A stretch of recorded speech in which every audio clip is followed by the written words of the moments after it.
Actuellement, nous vivons la période des 3 semaines entre le 17 Tammuz et Tisha B'Av. C'est la période la plus triste du calendrier. Et plus on avance, depuis le 17 Tammuz jusqu'à Rosh Chodesh, de Rosh Chodesh jusqu'à Shavua Shechalbo, ce qu'on appelle la semaine de Tisha B'Av, et ensuite Tisha B'Av même, ce sont des périodes très très difficiles à vivre parce que, en effet, on voit défiler dans notre mémoire l'histoire d'Israël. Comme j'ai rappelé que Esav a réussi à obtenir 3 mois. C'était les 3 mois de Tammuz, Av et Elul. Mais Yaakov Avinu s'est battu, nous dit le Ben Ishraï, pour récupérer le mois de Elul.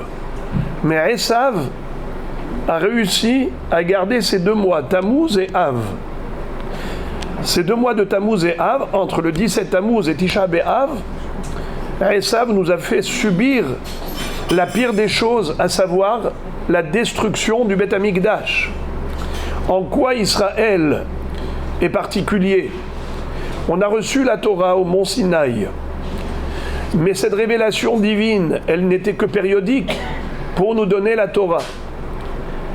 À quel moment on a pu mériter d'avoir la présence d'Hachem au sein d'Israël en permanence? C'est lorsqu'on a eu la mitzvah de construire la résidence divine, le sanctuaire, le Mishkan, dans le désert, de construire le Beth Amikdash en Eretz Israël. C'est cela la particularité du Ham Israël, c'est qu'il est en connexion constante avec Akadosh Baruch Hu, branché en permanence sur le réseau divin. Israël oraita kutsha brichu hadu. Israël fait un avec Dieu grâce à la Torah qui les relie. D'ailleurs, dans le Beth Amikdash, où se situait la présence divine, la Shekhinah? C'était sur l'Arche Sainte. Et qu'est-ce qu'il y avait dans l'Arche Sainte? Les 2 tables de la loi, le Sefer Torah. Il y a une discussion entre les Chachamim, à savoir, est-ce que le Sefer Torah était introduit dans l'Arche ou à l'extérieur de l'Arche? Il y avait une étagère qui ressortait du Aron HaKodesh sur laquelle était posé le Sefer Torah. Mais en tout cas, c'est la Torah qu'on a reçue au Har Sinaï qui était le socle de la présence divine dans le Beth Amikdash. On a tout Eretz Israël qui est Eretz HaKodesh. On a Yerushalayim, Ir HaKodesh. On a le mont du Temple qui a une Kedusha supérieure. Et dans le mont du Temple, on a le Beth Amikdash. On avait Ezrat Nashim, ensuite Ezrat Israël, ensuite Ezrat Kohanim, le Mizbeach, le Ulam, le Mizbeach, et ensuite le Hechal, après le Kodesh HaKodashim, et dans le Kodesh HaKodashim, l'Arche Sainte, et sur l'Arche Sainte, les 2 chérubins, et c'est là que se concentrait le siège de la Shekhinah, sur la Torah. Et pourquoi c'est comme ça? Le Ramban Nachmanide nous explique qu'il y avait dans le Beth Amikdash, en miniature, ce qu'il y avait sur le Har Sinaï. Dieu s'est révélé au milieu des flammes, Har Sinaï Ashan Kulo, Bo'er Adlev Hashamayim, était entièrement en feu. Comme dit Moshe Rabbeinu au peuple juif, Hashama Am Kol Elohim Midaber Mitoch Ha'esh Kasher Shamata Ata Vayehi. Est-ce qu'il y a un autre peuple qui a mérité, qui a eu ce privilège d'entendre la voix divine émaner du feu comme toi tu l'as entendu et qui a survécu? Toi, tu es là, témoin vivant, visuel de cette Kabbalat Torah. Eh bien, nous dit le Ramban Nachmanide, les chérubins, c'était comme les flammes, la couleur d'or. Les chérubins en or, c'est comme la couleur du feu. Le feu est de couleur dorée, si on peut ainsi dire. Il y a de l'or rouge, il y a de l'or jaune. Eh bien, entre les 2 chérubins, on a la voix divine qui émanait de là. Hachem va dire à Moshe, Venoradeti lecha sham vedibarti itecha me'al hakaporet miben shenei hakeruvim. Je te donne rendez-vous là-bas. C'est de là que je parlerai. La parole divine, elle émanait de l'Arche Sainte, d'entre les deux chérubins, comme au moment du Matan Torah, comme au moment du don de la Torah. Donc on avait le don de la Torah en permanence, en miniature, dans le Beth Amikdash, alors que sur le Har Sinaï, c'était que provisoire.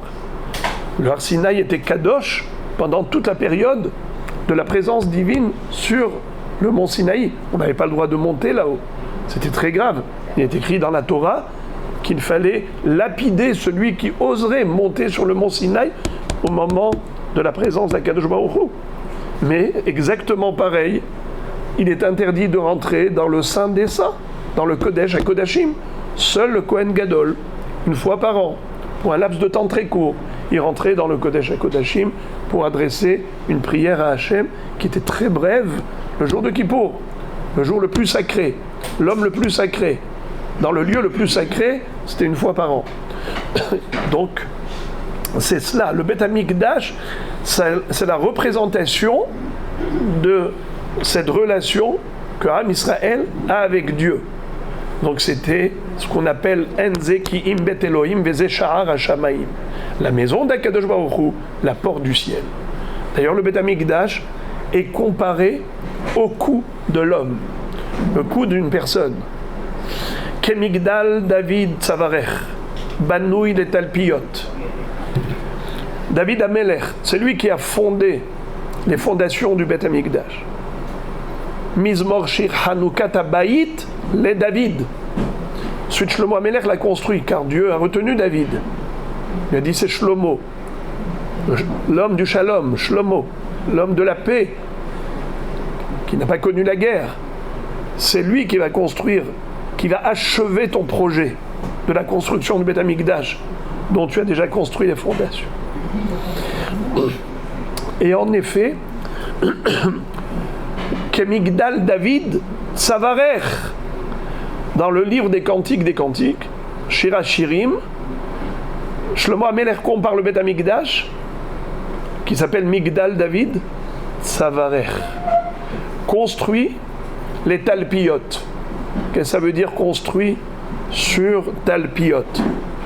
Tel Shekol Apiot Ponim Elav. Tel, comme Tel Aviv, la colline. Tel, c'est une colline. Tel, c'est un monticule. Tel Shekol Apiot Ponim Elav. C'est le mont du temple, qui s'appelle Talpiot. Pourquoi? Piot, ça veut dire les bouches. P au pluriel, Piot. Kol Apiot. Toutes les bouches du monde sont orientées vers le Beth Amikdash.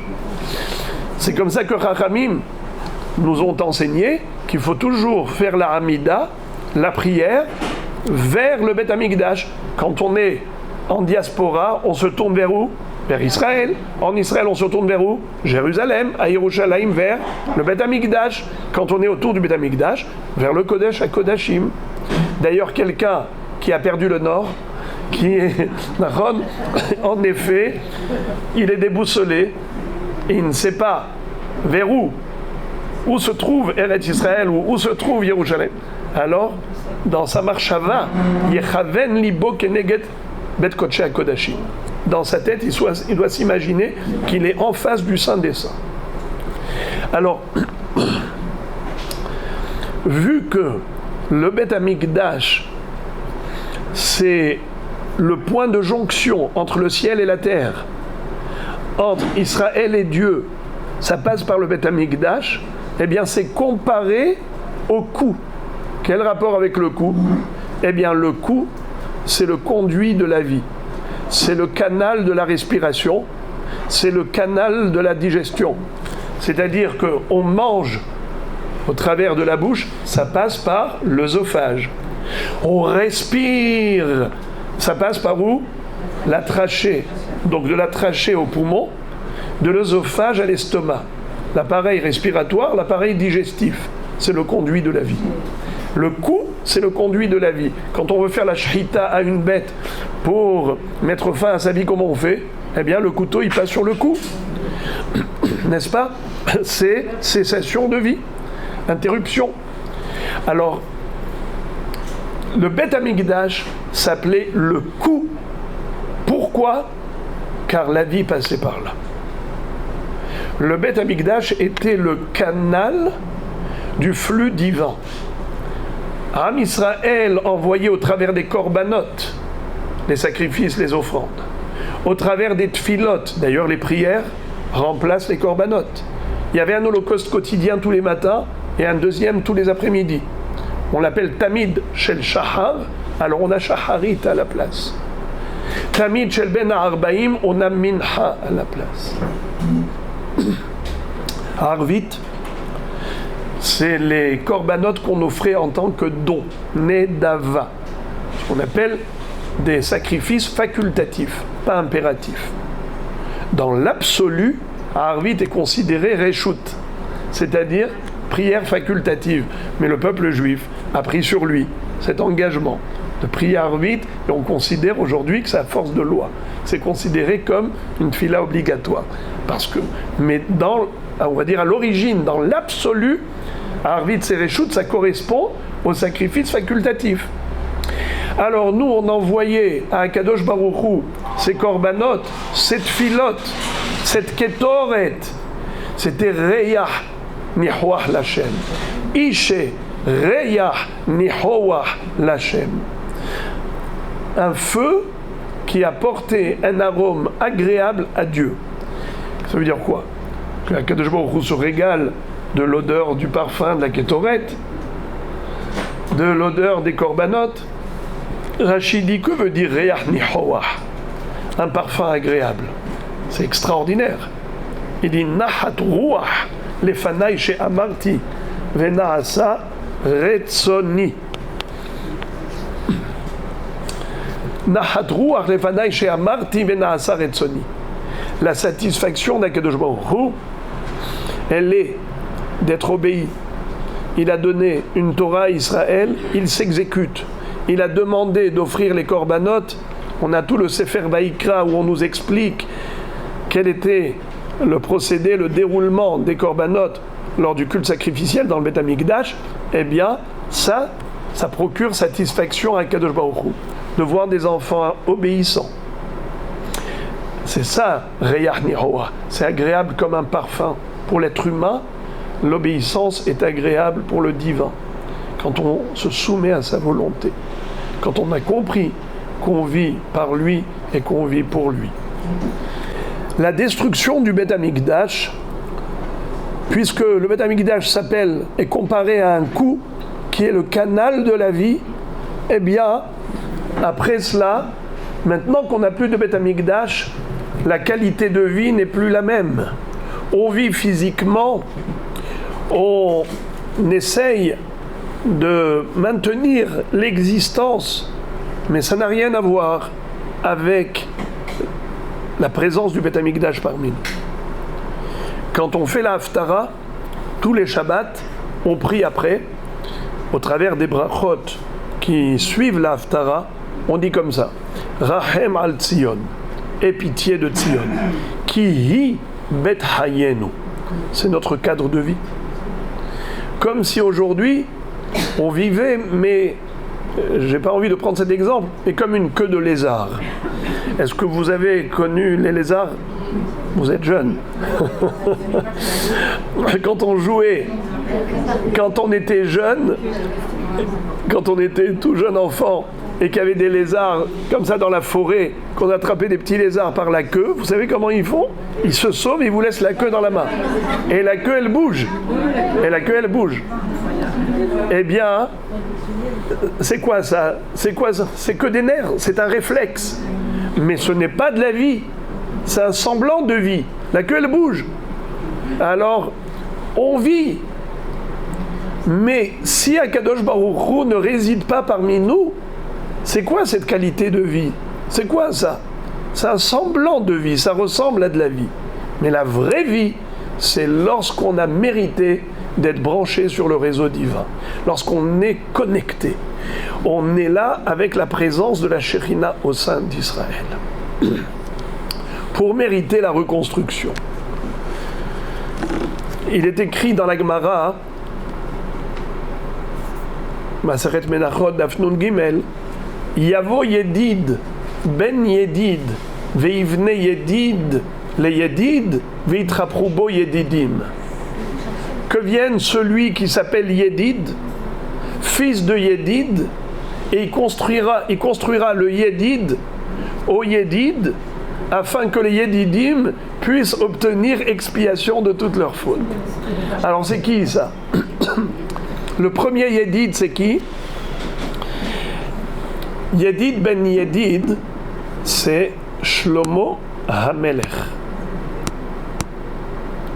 Shlomo HaMelech. Lui, il s'appelle Yedid. Vaikra Shemo Yedidia. L'un des noms du roi Salomon qui a construit le Beth Amikdash, c'était Yedidia, l'aimé de Dieu. Yedid, ça veut dire un ami intime. Yedidout, c'est quand on est familier avec quelqu'un, on est deux Yedidim. Quand il y a familiarisation entre deux amis, c'est pas juste des amis comme ça qui ont une certaine distance, il y a une telle proximité, un tel attachement qu'on vit en Yedidout. Eh bien, en effet, celui qui a mérité d'être appelé l'ami de Dieu, si on peut ainsi dire, l'aimé de Dieu, c'est Shlomo HaMelech. Yedidia. Ben Yedid. C'est qui s'appelle Yedid? Avraham Avinu. Au moment de la destruction du temple, dans le Navi, il est écrit que Akadosh Baruch Hu va dire à Avraham, qu'est-ce que tu fais là? Au milieu des cendres, des ruines du Beth Amikdash. Hachamim nous disent qu'Avraham Avinu est venu pleurer le Beth Amikdash. Et Akadosh Baruch Hu lui dit, qu'est-ce que tu fais là? Il dit, Meli Didi Beveti, que fait mon bien-aimé ici? Alors il lui dit, je suis venu pour défendre mes enfants. Et pourquoi? Pourquoi tu as détruit cette maison? Pourquoi tu les as envoyés en galoute? Et Avraham Avinu, il entend tous les arguments d'Akadosh Baruch Hu. Et il essaye de plaider en faveur d'Israël. Il ne réussit pas. Pour immédiatement annuler la Gezerah, Yitzhak Avinu à son tour, Yaakov Avinu à son tour, seul Rachel a réussi à obtenir gain de cause. Rachel, quand elle dit à Kadosh Baruch Hu, mais qu'est-ce qu'ils ont fait? Ils ont introduit une idole dans le Beth Amikdash. Ménaché avait introduit une statue qui avait 4 faces. Une statue qui avait un portrait de chaque côté, nord, sud, est, ouest. Il disait de n'importe quel côté où Akadosh Baruch Hu va rentrer dans sa maison, dans le Beth Amikdash, eh bien il va voir l'idole en face de lui, sa colère s'irritera. C'est le comble de l'horreur. Et qu'est-ce que dit Rachel? Elle dit, moi j'ai pas eu mieux. Moi, on m'a carrément fait sortir de sous le dé nuptial pour introduire ma sœur à ma place. Donc moi, un être humain, j'ai accepté la rivalité. Toi, Kadosh Baruch Hu, tu ne vas pas accepter, entre guillemets, cette concurrence. Pardonne-leur. Pardonne à mes enfants. Et Kadosh Baruch Hu va dire à Rachel, oui, ton argument est fort, c'est grâce à toi et pour toi que j'enverrai la Géoula. Il lui dit, efface tes larmes, essuie tes larmes, arrête tes pleurs, minei kolech mi bechi, ve'enaich mi dim'a, ki yesh sachar lifulater. Tu seras récompensé pour ton action. Ve'shavu banim eretz oyev, ve'yesh tikva le'achariter, ve'shavu banim ligvulam. Il y a une tikva. Israël a un espoir. Il n'y a pas de désespoir, que des espoirs. C'est-à-dire qu'en effet, on vit dans l'espérance. Mais quel est le secret de la reconstruction? Eh bien, c'est par rapport au secret de la construction. Yedid ben Yedid.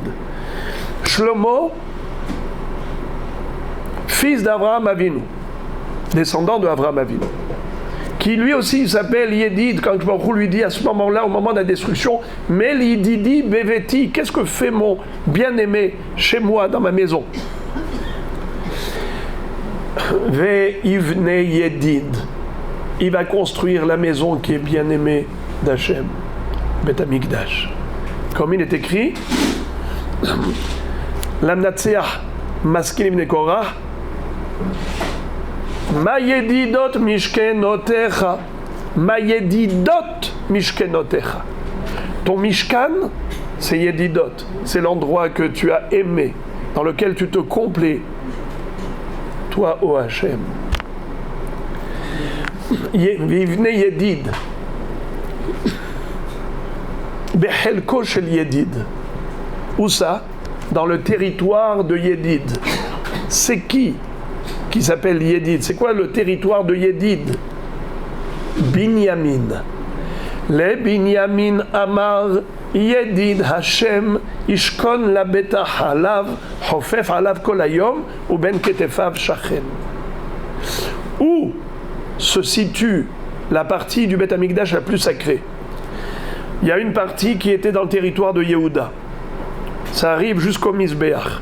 Depuis le mont du Temple à l'est, on monte, on gravit, on rentre par l'est, on traverse la Ezrat Nashim, on monte jusqu'à Sha'arei Nikanor, les 15 marches, on traverse le Oulam, donc on a ce qu'on appelle Ezrat Israël, ensuite Ezrat Kohanim, et on arrive jusqu'au Mizbeach.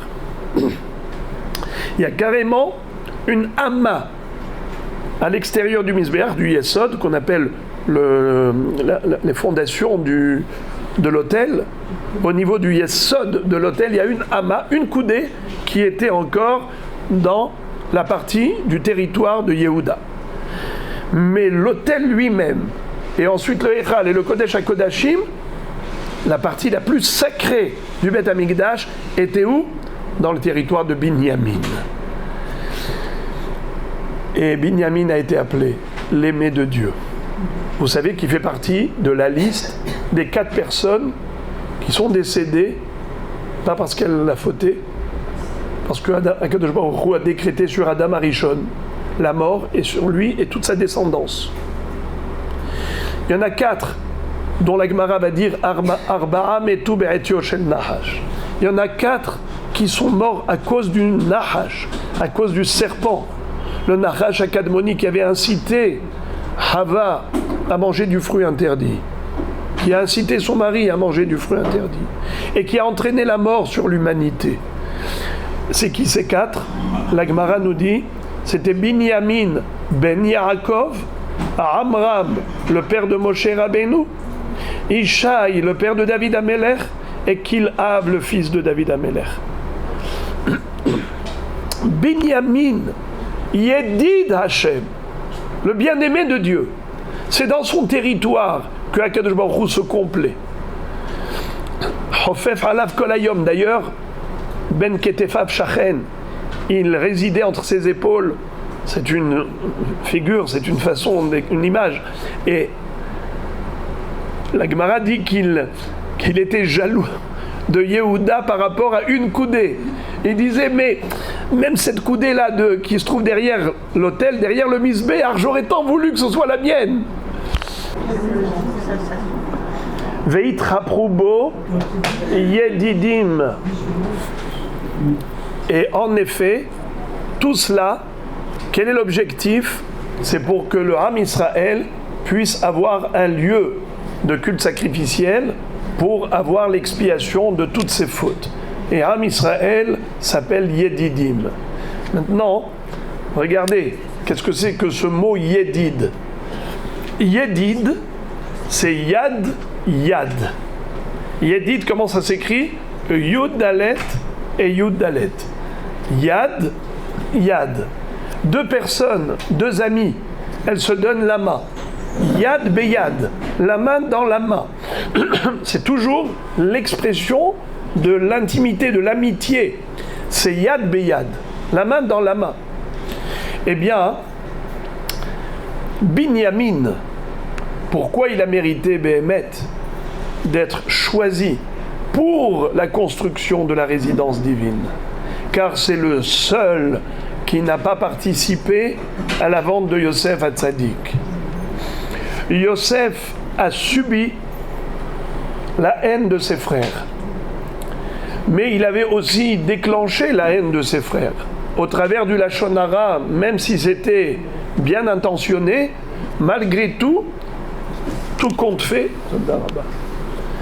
Résultat des courses, c'est qu'il y a eu ce qu'il y a eu. La volonté des frères de se débarrasser de Yosef, à tel point qu'ils vont même vouloir le tuer. Et quand ils l'ont pas tué, ils l'ont jeté dans un puits de serpents et de scorpions. Ensuite, ils ont dit, bon, qu'est-ce qu'on va gagner? Alors on va le vendre, on va au moins gagner quelques sous. Ma betza kinaro getachinu. Et qu'est-ce qu'ils ont acheté avec ça? Ils ont acheté des chaussures, comme dit le Passouk. Al mochram bakesef tzaddik ve'evyon ba'avur na'alaim. Et les Mefarshim expliquent pourquoi ils ont acheté des chaussures avec ça. Ils auraient pu acheter une cravate. C'est pas la mode. Je plaisante. La chaussure, pourquoi? C'est pour dire on l'écrase. Puisque l'argent qu'ils ont gagné par la vente de Yosef, ils achètent des chaussures comme pour dire, voilà, il est toujours sous nos pieds. Lui, il rêvait de quoi? De nous dominer. Il se voyait, lui, il voyait que même le soleil et la lune et les 11 étoiles se prosternaient devant lui. Nos gerbes de blé se pliaient devant la sienne. Alors, Nir'e ba'ala halomot alazé, Nir'e mayu halomotav, on verra c'est quoi ses rêves. Au contraire, on va le vendre et avec les chaussures qu'on va acheter avec sa valeur, on les écrasera. Eh bien, Akadosh Baruch Hu n'a pas apprécié cette situation. Binyamin a échappé à tout cela. Qu'est-ce qu'on va avoir? On va avoir le Beth Amikdash qui est construit Behelko Shel Yedid Hashem, celui que Akadosh Baruch Hu appelle le bien-aimé, parce que chez lui c'est Yad Beyad. Il n'y a pas de haine chez Binyamin. L'animosité n'existe pas. Alors, le Ben Ishraï dit quelque chose d'extraordinaire. C'est que la nuit de Pessah, on a 2 trempages. On trempe le karpas dans l'eau salée et on trempe le maror dans la haroset. Quel est le sens de ces 2 trempages? Pourquoi on trempe le karpas dans l'eau salée?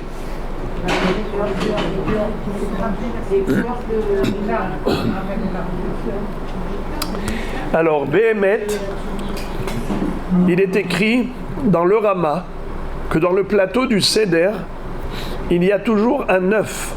Pourquoi on met un œuf? Vous savez que l'œuf est symbole de deuil.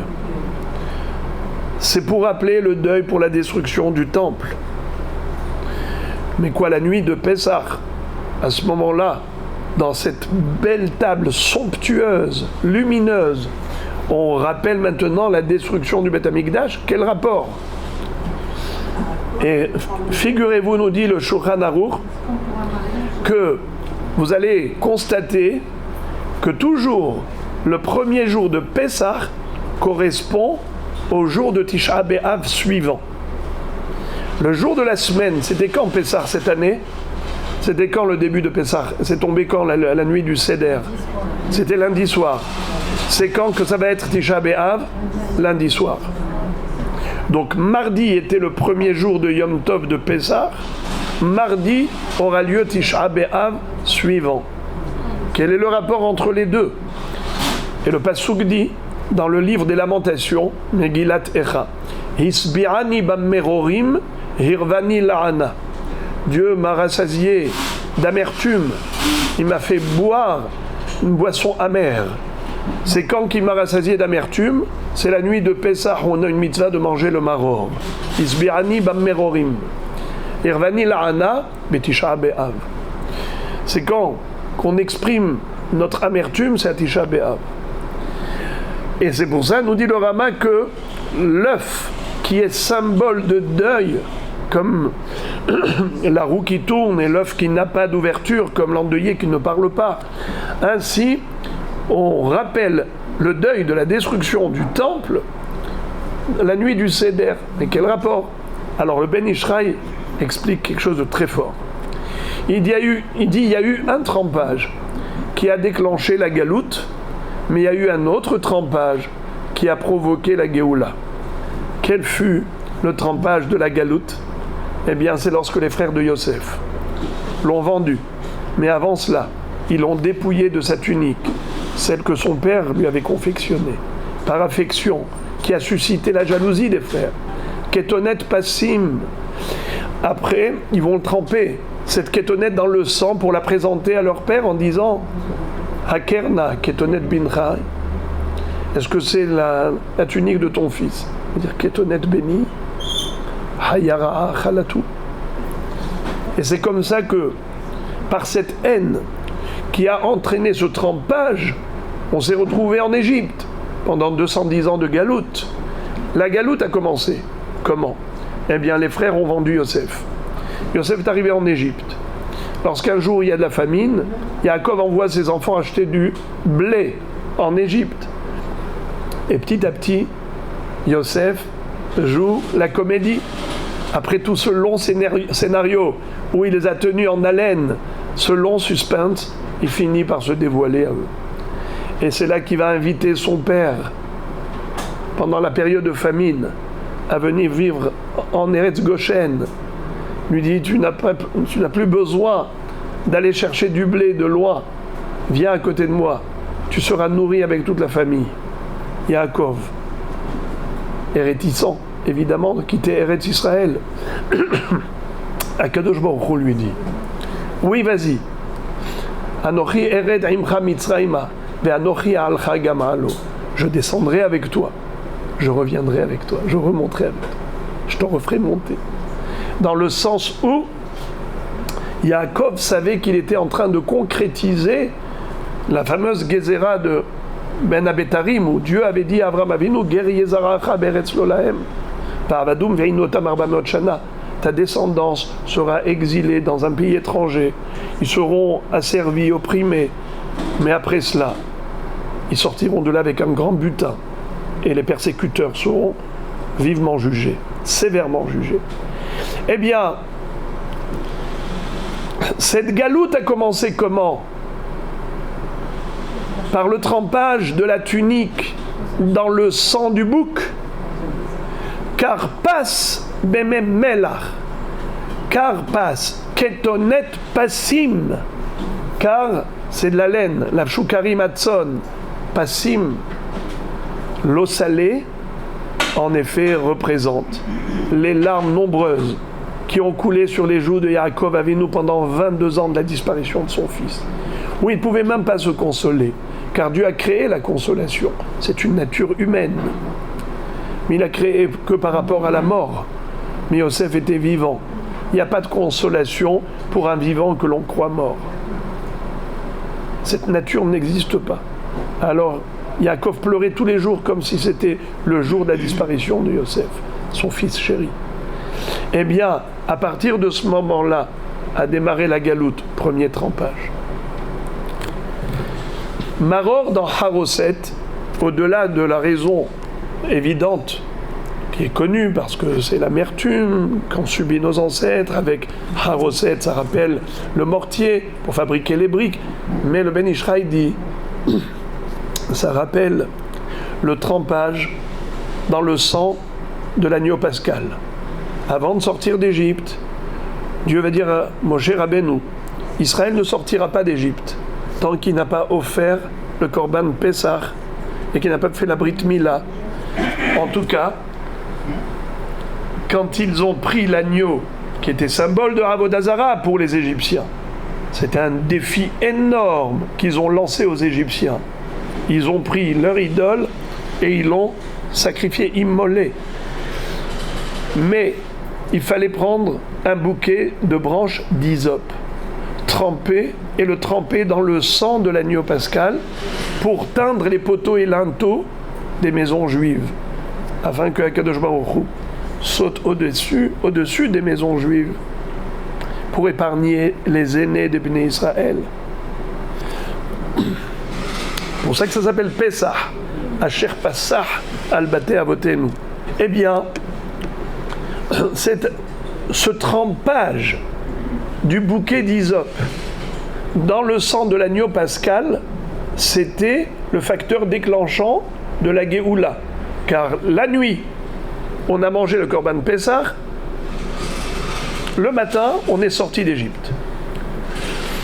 Quel est le sens et la signification de cette mitzvah du Korban Pessah? L'agneau pascal. Le Maharal de Prague nous dit qu'il y a 5 halachot qui convergent toutes en un même esprit. C'est l'esprit de la ahdout, de l'union. Comment? D'abord, c'est un agneau. Vous savez qui a été comparé à l'agneau? Le troupeau d'agneaux, c'est le peuple juif. C'est un pasouk. C'est Pezura Israël. Israël est un troupeau d'agneaux dispersés.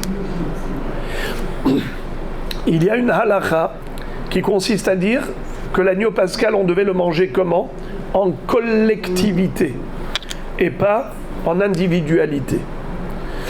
En apesach nechal ela behabura, symbole de ahdut, d'union. Il fallait également qu'il soit âgé d'1 an, pas plus, pas 2 ans ou 3 ans, car le chiffre 1 est le symbole de l'unité, alors que le 2 de la dualité. Il fallait être tous comme un seul homme, un seul cœur. Il ne fallait pas briser les os de l'agneau pascal. Pourquoi? Ne pas briser un os en 2. De 1 n'en fait pas 2. Pas de division. Également, il fallait qu'il soit rôti au feu et pas bouilli à l'eau. Quelle est la différence? C'est que la cuisson à l'eau dilate les fibres alimentaires. La cuisson au four, au contraire, contracte les fibres alimentaires et les rapproche les unes des autres. Quand vous achetez un grand paleron comme ça, vous le mettez au four, il sort tout petit comme ça, vous dites, mais dis-moi, est-ce qu'il ne s'est pas moqué de moi, le boucher? C'est du vrai ou du faux? C'est vrai qu'en Israël, ils vous vendent ce qu'ils appellent me'oubad. Hein? Me'oubad, travailler. Travailler, non mais ils écrivent clairement, 80% d'eau. Vous payez, vous achetez de l'eau au prix de la viande. Alors en tout cas, ça c'est l'effet de cuisson au feu, la grillade. Alors c'est cela. Ces 5 halachot, c'est pour nous dire. Le maror dans le haroset, c'est pour appeler le trempage du bouquet d'hysope dans le sang de l'agneau pascal, qui a déclenché la Géoula. Et qu'est-ce que cela signifie, nous explique le Ben Ishraï? C'est que le Ezov, c'est quoi Ezov? L'hysope, c'est un petit buisson. Vous savez que celui qui était lépreux devait apporter 4 éléments pour sa purification de la lèpre. 2 oiseaux, 2 volailles, c'était soit des tourterelles ou des colombes, avec un bois de cèdre, une branche d'hysope et un tissu qu'on appelle tolahat shani. Il avait été teint en rouge avec de la koshni. Tolahat shani, rouge écarlate, tissu rouge écarlate. Qu'est-ce que faisait le Kohen pour purifier le lépreux? D'abord, il allait égorger, faire la shrita d'un oiseau. Son sang allait être versé dans un kéli où il y avait déjà de l'eau. Ensuite, il allait tremper ces 4 éléments. L'oiseau survivant, deuxième volaille, le bois de cèdre, la branche d'hysope, le tissu rouge écarlate.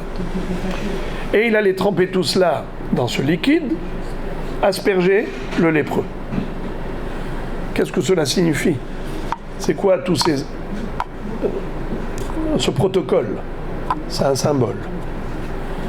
C'est pour dire, d'abord, la Lachon Hara, c'est qu'il piaillait comme deux oiseaux. Cuit, sans arrêt. Alors, on a fait la shrita à un oiseau, il n'a plus avec qui parler. Non, mais en fait, c'est pas ça. C'est que ça signifie deux paroles. Une parole négative, une parole positive. On met fin à la parole négative et on libère justement la parole positive. Il devait libérer le deuxième oiseau. On ne peut pas dire de se taire. Il faut juste bien parler. Parler bien. Dire du bien. Les bonnes paroles. Donc, c'est-à-dire que lépreux devait prendre conscience de sa faute. Mais pourquoi il a dit du Lachon Hara? Parce qu'il se sentait orgueilleux, supérieur aux autres. Cet orgueil est représenté par le cèdre, qui est un grand arbre. Alors il devait se rabaisser comme un petit buisson. C'est la branche d'hysope. Et c'est pour ça que le tissu était en rouge écarlate, qui était teint en rouge avec le sang d'un petit vermisseau, pour dire rabaisse-toi au niveau du petit ver. De toute façon, on est destiné à être rongé par la vermine, ce qui veut dire qui sommes-nous? Le lépreux qui a agi par orgueil devait se rabaisser petit à petit d'arriver jusqu'au buisson et jusqu'à carrément le vermisseau. David Amelech a atteint le niveau de la Hanava en disant Va'anochi tolaat velo ish herpat adam ubzuyam Va'ani tolaat velo ish. Je ne suis qu'un vermisseau. Ça, c'est David Amelech qui a atteint le sommet de la réussite. Il se considérait comme un petit ver de terre. Alors maintenant, on comprend. Nous dit le Ben Ishraï. Lorsque tu vas prendre le bouquet d'hysope, qu'est-ce que c'est qu'un bouquet? C'est une branche et une branche et une branche et une branche. Tu fais un bouquet. C'est cette union. Mais comment? Grâce à l'hysope. Grâce à la hanaval, l'humilité obtenue par la comparaison avec ce petit buisson qui s'appelle l'hysope. Pourquoi est-ce que c'est la nuit de Pessah qu'on nous rappelle tout ça? C'est parce que la nuit de Pessah, c'est la nuit de la Géoula. On espère et on aspire à la Géoula. Eh bien, les Chachamim ont institué des symboles qui nous rappellent quelle fut la cause de la galoute. Ça a commencé avec les frères de Yosef. Ça nous a accompagnés jusqu'à la destruction du deuxième Beth Amikdash, jusqu'à présent, puisqu'il n'a pas été reconstruit. Le Ben Ishraï dit, on nous a donné aussi Maror dans Haroset, qui rappelle l'histoire du Korban Pessah, ce trempage, le deuxième, qui a déclenché la Géoula, c'est pour nous dire que si on veut également mériter la délivrance, voilà la recette. La recette comme le Korban Pessah, qui nous enseigne l'union. L'union fait la force d'Israël. L'union est le secret de la rédemption.